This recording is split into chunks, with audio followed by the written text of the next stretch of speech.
Hello, it is Ryan, and I was on a flight the other day playing one of my favorite social spin slot games on ChumbaCasino.com. I looked over at the person sitting next to me, and you know what they were doing? They were also playing Chumba Casino. Everybody's loving having fun with it. Chumba Casino is home to hundreds of casino-style games that you can play for free anytime, anywhere. So sign up now at ChumbaCasino.com to claim your free welcome bonus. That's ChumbaCasino.com and live the Chumba life. Sponsored by Chumba Casino. No purchase necessary. VGW Group. Void where prohibited by law. 18 plus. Terms and conditions apply. Bienvenidos a Leyendas Oscuras. Recuerda suscribirte para no perderte los 2 episodios de Suspense, Crónica Negra o Misterio que subimos cada semana, y escribe tu comentario para ser tú quien decida el contenido del siguiente programa. También puedes apoyar al canal para disfrutar de adelantos exclusivos y contenidos extra, pero sobre todo no olvides darle al icono del corazón para ayudarnos a seguir creciendo. Muchas gracias por tu colaboración.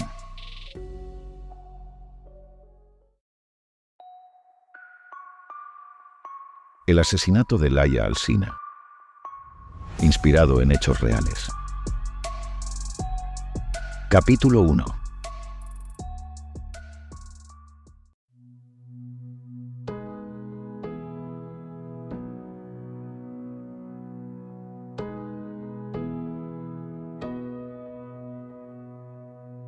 En el corazón de Vilanova y la Geltrú, una pequeña ciudad costera a 1 hora de Barcelona, la joven Laia representaba la inocencia y la alegría de una familia amorosa. Tenía 13 años. Adoptada de China por padres catalanes, Laia creció rodeada de cuidados y cariño, destacando en la escuela tanto por su inteligencia como por su dulzura. Con ojos vivaces y una sonrisa tímida, Laia era la luz de la vida de sus padres y abuelos, quienes la describían como una niña curiosa y siempre dispuesta a aprender algo nuevo. El día del suceso, como muchas otras tardes después de la escuela, Laia estaba en casa de sus abuelos. En este hogar, ubicado en un edificio tranquilo de la ciudad, pasaba muchas horas jugando y haciendo los deberes mientras esperaba a que sus padres terminaran su jornada laboral. La rutina era siempre la misma. Su padre la recogería alrededor de las 6 de la tarde, justo después de su última reunión de trabajo. Laia disfrutaba de esos momentos con sus abuelos, quienes la mimaban con dulces y cuentos, rodeada del amor y la seguridad de su familia.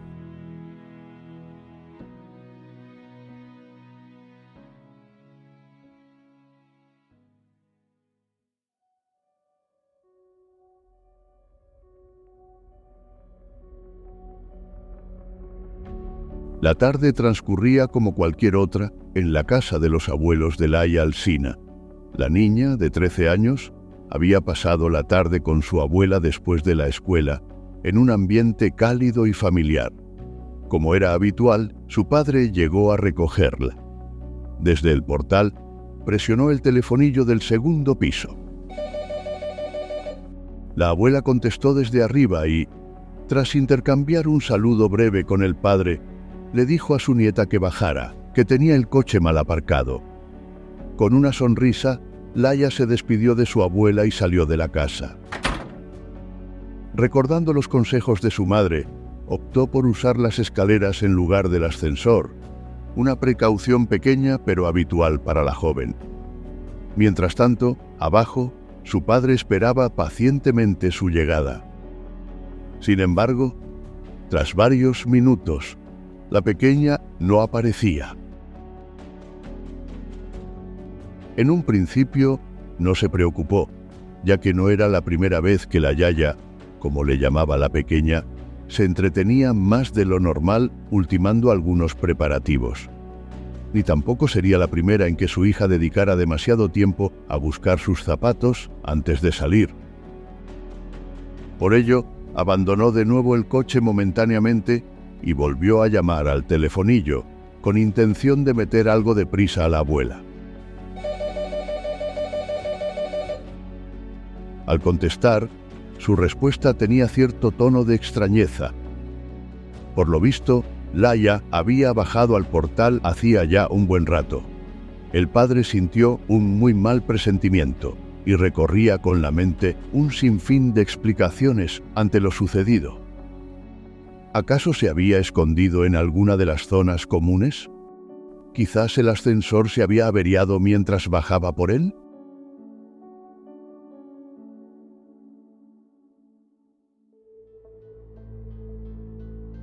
Evidentemente, no se había podido perder de camino al portal. La tranquilidad del día dio paso a una angustia creciente, marcando el inicio de una noche que se volvería trágica. Lo que la abuela jamás podría imaginar es que aquella mañana había sido la última vez que vería a su querida nieta con vida.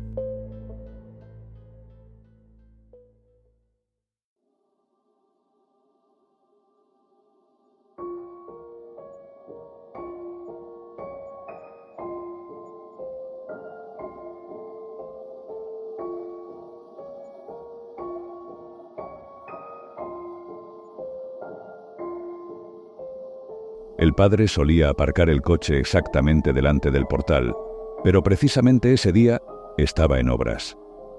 Así, se vio obligado a dejarlo relativamente cerca del edificio, aunque sin una visión constante de la puerta principal.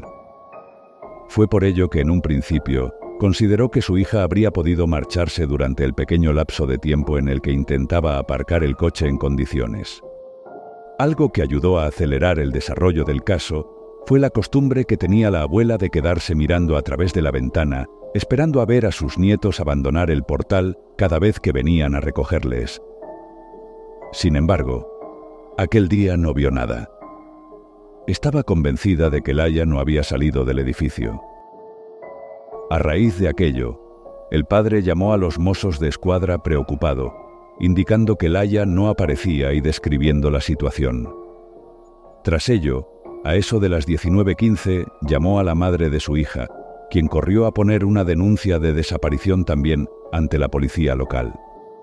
Los mozos de escuadra sugirieron al padre que echara un vistazo a las zonas comunes, ya sea la terraza o los descansillos del rellano, ya que parecía ser el lugar más razonable donde pudiera estar.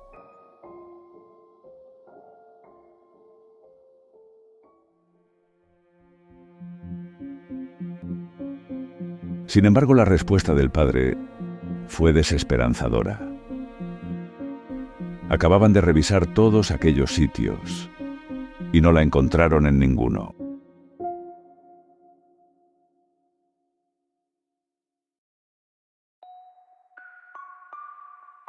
El asesinato de Laia Alsina, inspirado en hechos reales. Capítulo 2.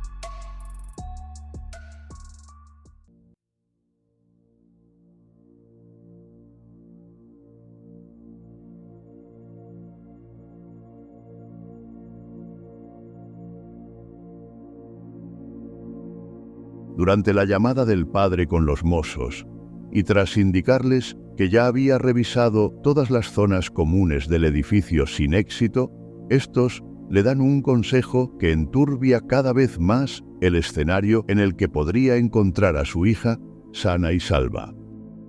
Había que considerar la posibilidad de que la pequeña estuviera en el interior de la vivienda de alguno de los vecinos del portal. La preocupación era de lo más natural, dadas las circunstancias. Por todos era sabido que Laia jamás se metería en una casa ajena por pura diversión, y en el contexto planteado, desgraciadamente, la posibilidad de que hubiera sido secuestrada iba tomando un tono cada vez más realista. Siguiendo las indicaciones de las autoridades, se decidió ir piso por piso, llamando a la puerta, pidiendo encarecidamente que les dejasen acceder al interior. La patrulla no llegó hasta prácticamente las 9 de la noche, y cuando lo hizo, el escenario era de una tensión inmensa. Familiares, amigos y vecinos se concentraban en el portal, preocupados y dispuestos a colaborar en lo que fuera posible. Las viviendas del portal respondieron con rapidez, permitiendo el acceso a su domicilio voluntariamente e incluso sumándose a la búsqueda. Todos, salvo uno. Se trataba del vecino del primer piso, el primera, concretamente. Se llamó a la puerta en varias ocasiones, pero nadie contestaba.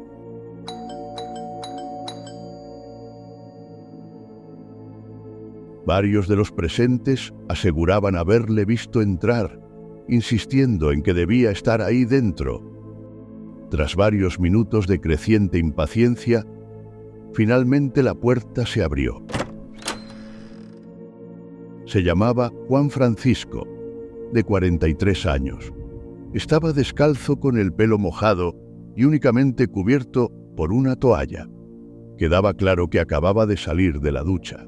No podía abrir, estaba en el baño. ¿Se puede saber a qué viene tanta insistencia? Los familiares de Laia le explicaron la situación y se disculparon por haberle importunado. En un primer momento, no había nada extraño a simple vista que pudiera levantar sospechas. Vaya, lo lamento mucho. Lo cierto es que no tengo ni idea. Acabo de volver de hacer deporte y me estaba duchando para cenar algo e irme a la cama. Y tampoco recuerdo haber visto a la niña mientras subía. Habiendo consultado ya en el resto de viviendas, los familiares se reunieron en el portal para intentar esclarecer lo sucedido por si alguien pudiera arrojar algo de luz sobre el paradero de la pequeña.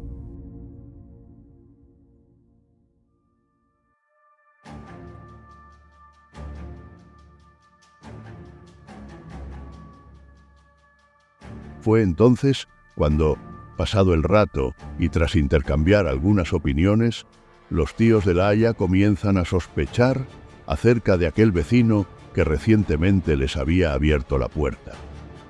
Según indicaron, además del olor a jabón y vapor que desprendía Juan Francisco, había otro que parecía venir del fondo del pasillo.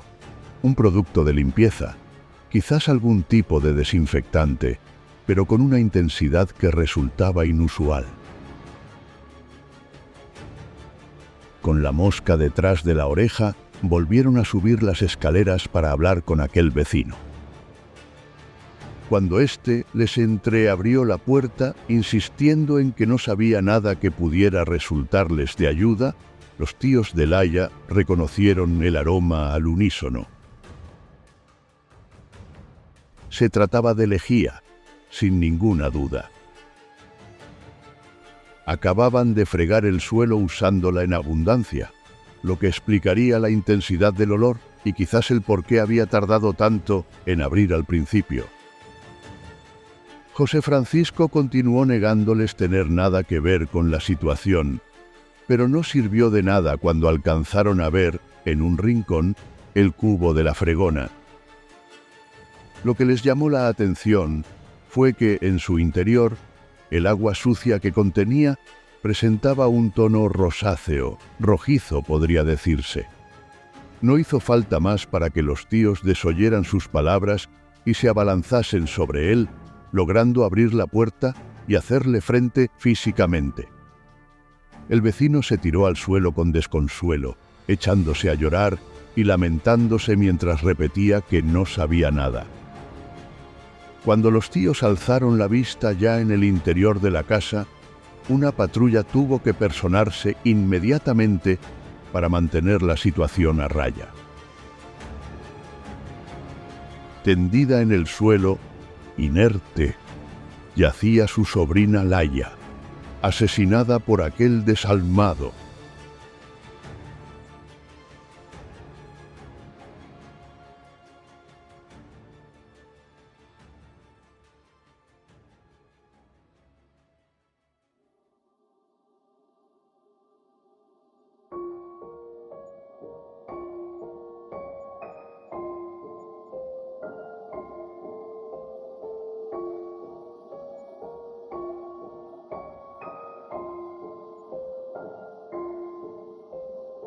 En sede judicial, un agente aseguró haber visto a la víctima en una habitación oscura, sentada en el suelo con los pies juntos y el cuerpo hacia adelante, con su cabeza dentro de una maleta, como si hubieran intentado introducirla en el interior. La policía forense informó de que Laia Alsina había sido violada y murió por asfixia, aunque también recibió un gran número de golpes y cuchilladas. El alto tribunal lo calificaría posteriormente como un monstruoso, despiadado y perverso ensañamiento. Se considera probado que Juan Francisco López abrió la puerta cuando la niña pasaba por delante de ella, cuando bajaba para encontrarse con su padre, y la introdujo por la fuerza en la vivienda. También terminaría por probarse que la agredió sexualmente, la golpeó, la acuchilló y finalmente acabó con su vida asfixiándola.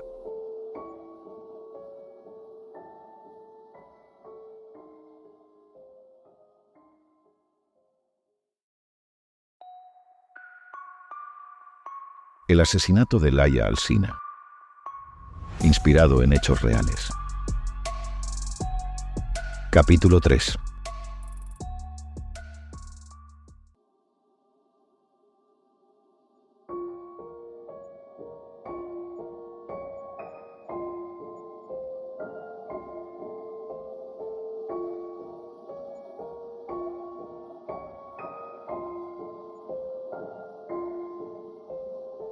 El asesino confeso de Laia negó en un primer momento los hechos, asegurando haberla encontrado en su cama al llegar a casa.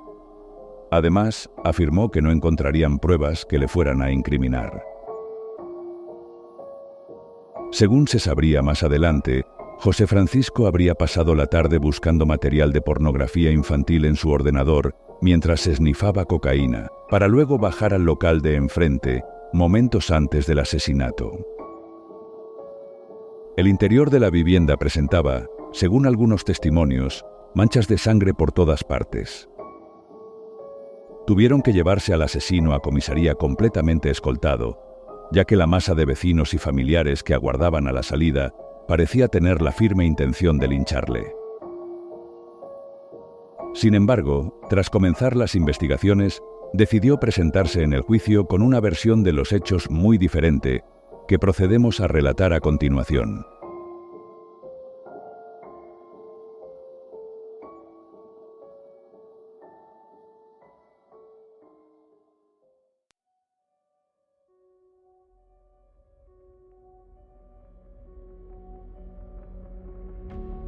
José Francisco había montado una empresa en China hacía algunos años, en una zona casualmente cercana al lugar de origen de Laia. Sin embargo, ya sea por la gestión o por las circunstancias del mercado, había tenido que declararse en quiebra. Aquella mala noticia, según parece, vino acompañada de otra peor. En el momento en que enfrentaba semejante fracaso empresarial, recibió una llamada en la que se le informaba que, lamentablemente, la salud de su madre había empeorado considerablemente.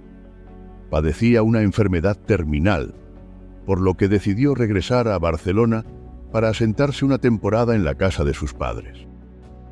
En efecto, la vivienda en la que sería hallada la víctima no era de su propiedad, sino de sus progenitores, con los que, según parece, mantenía una muy mala relación. El motivo de ello era el comportamiento conflictivo de José Francisco, adicto a la cocaína y con una tendencia a la compulsión que le impedía mantener un estilo de vida estable, quizás por el abuso de drogas o quizás por una predisposición neuroquímica. Había comenzado a desarrollar una suerte de manía persecutoria, un delirio paranoide que en ocasiones lo llevaba a sentir que irrumpían en su casa. En este contexto se desarrollaron los trágicos hechos del caso de Laia.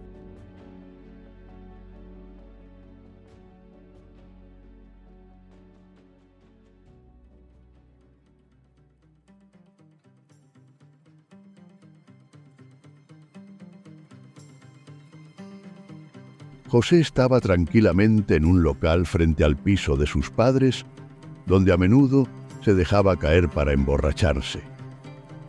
Sobre las 5 de la tarde, al poco de haber entrado, ya llevaba consumida una notable cantidad de alcohol. Asimismo, durante los escasos minutos que duró su estancia, visitó en varias ocasiones el baño consumiendo cocaína compulsivamente.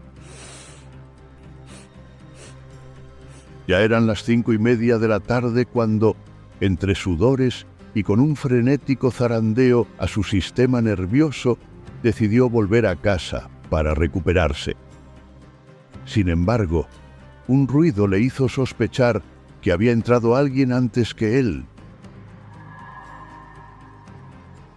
Como aquel día no esperaba que su madre hubiera regresado del hospital, lo primero que pensó es que se trataba de un ladrón. Instintivamente, accedió a la cocina, que quedaba próxima a la entrada, y se hizo con un par de cuchillos.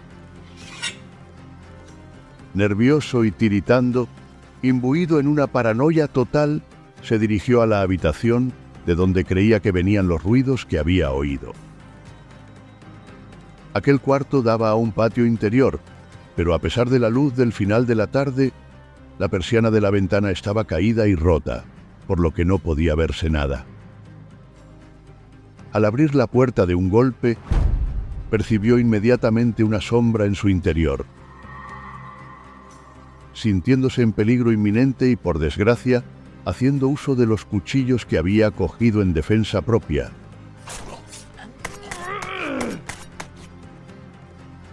Y tras ello, nada en absoluto. José Francisco no era capaz de rescatar ni un solo recuerdo de la situación, pero tenía una cosa clara. Él no era ningún asesino.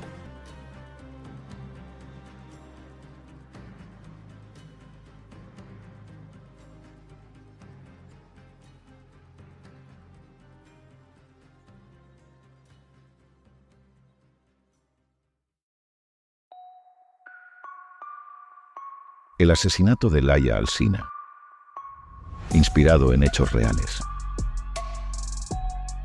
Capítulo 4.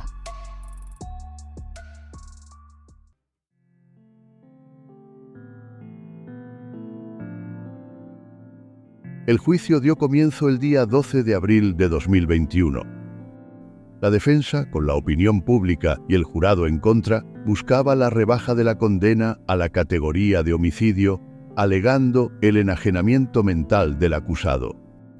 A este respecto se expresaba la abogada Elizabeth Martín. Todo eso alteraba de manera significativa su capacidad de discernimiento, y él realmente no veía o no era consciente de lo que tenía delante. Por su parte, con las cámaras apuntando hacia él, el asesino confeso se agarraba a su versión como a un clavo ardiendo. Abro la puerta y me encuentro una sombra. Y ustedes me dicen, luego, que es una niña. Y yo les he explicado desde el primer momento que nunca había violado, que yo no había violado, no había hecho nada, y gracias a Dios se demostró. Pero yo no puedo explicar eso. ¿Por qué tiene que haber alguien ahí? Y yo sé que hacía así, como apartando. Creo que se me caen los cuchillos y yo tengo miedo, hago así. Y es cuando yo cojo del cuello a la persona, a lo que yo pensaba, y mantengo una lucha horrible para mí.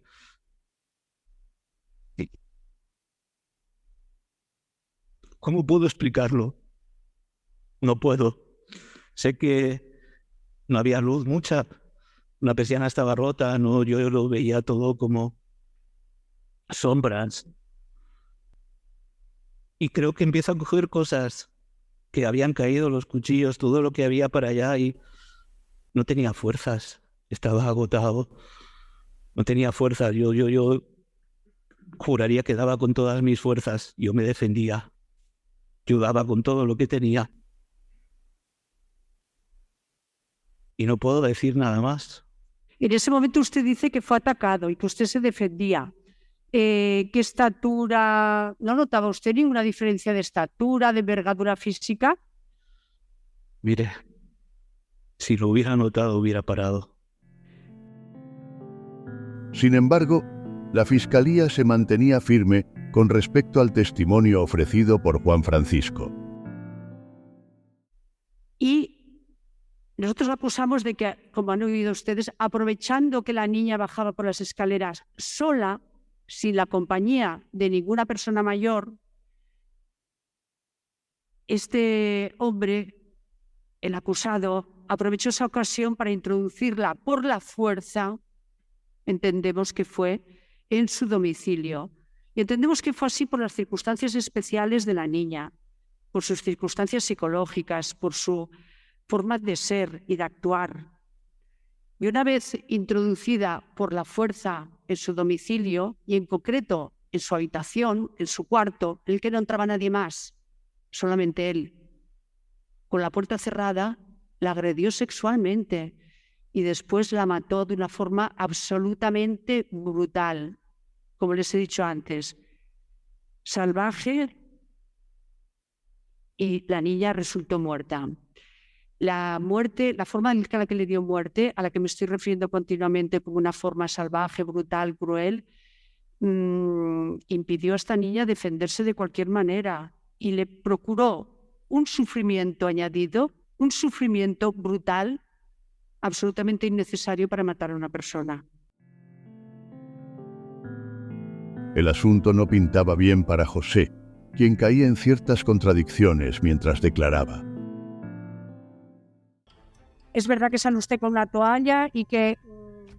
¿Qué le dicen? La vecina me vio tan asustado que me dijo: Juan, tranquilo, estate tranquilo. Y creo Perdone, esto... Me lo dijo la vecina de enfrente, sí, mientras estaban preguntando. ¿Y cómo recuerda lo que le dijo la vecina y no recuerda lo que le dijeron las personas que llamaron? Porque estaba asustado y habían unos mazos de escuadra enfrente y estaba asustado. Y no recuerda nada de lo que le dijeron. Yo no le he dicho que no recuerdo nada, yo le he dicho que no le puedo decir exactamente. Del mismo modo, la acusación particular, protagonizada por Juan Carlos Zayas, fue contundente al respecto.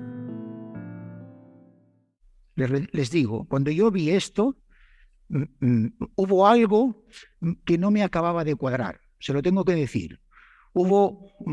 Había algo en mí que me decía que esto no era la obra de un loco, ni de un enajenado, ni siquiera de un pervertido sádico que cause dolor a las víctimas gratuitamente. Había algo que me decía que esto no era así. Y yo he llegado a la convicción, y se la intentaré transmitir a ustedes, de que eso no le quita crueldad ni le quita violencia a los actos que realizó el acusado. Pero todas esas sevicias, todas esas lesiones aparentemente gratuitas que el acusado causó en el cuerpo de Laia después de haberla estrangulado o prácticamente en unos momentos muy contiguos o muy colindantes a ese estrangulamiento, todos esos actos no son gratuitos en absoluto. Son la obra de una persona que fríamente, calculadamente, detalladamente, dentro de lo que ha realizado, dentro de su conducta absolutamente reprobable, va a hacer lo posible por preconstituir, por hacer ver, para intentar engañarles a ustedes, primero al tribunal y luego a ustedes, o al revés, como prefieran, para hacer ver que todo esto es el producto de alguien que no sabía lo que hacía. Sin embargo, yo les digo que fíjense bien en las pruebas, fíjense bien en el orden que los peritos dirán que esas heridas fueron producidas, y espero que lleguen a la misma conclusión que yo. Finalmente, el Tribunal Supremo confirmó el veredicto. Juan Francisco fue condenado a prisión permanente revisable por el asesinato de Laia, a la que se consideró probado que estranguló y acuchilló tras agredirle sexualmente en su casa. Las cámaras del local en el que había estado el asesino, pasadas las 5 de la tarde, confirmaron las acusaciones. Aunque había consumido alcohol y grandes cantidades de cocaína, se encontraba en dominio de sus facultades y en plena conexión con la realidad.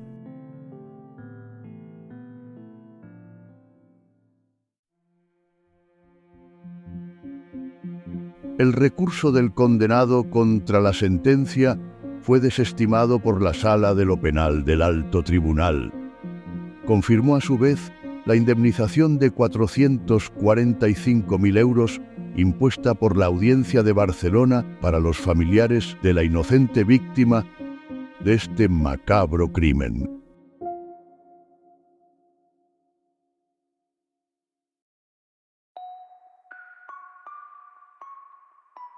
Gracias por escuchar Leyendas Oscuras. Si te ha gustado el episodio, déjanos un like y aporta tu idea para el siguiente programa.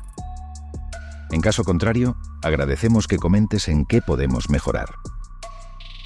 No olvides que puedes apoyarnos para disfrutar del contenido exclusivo, aunque seguiremos publicando gratuitamente tus episodios de cada semana.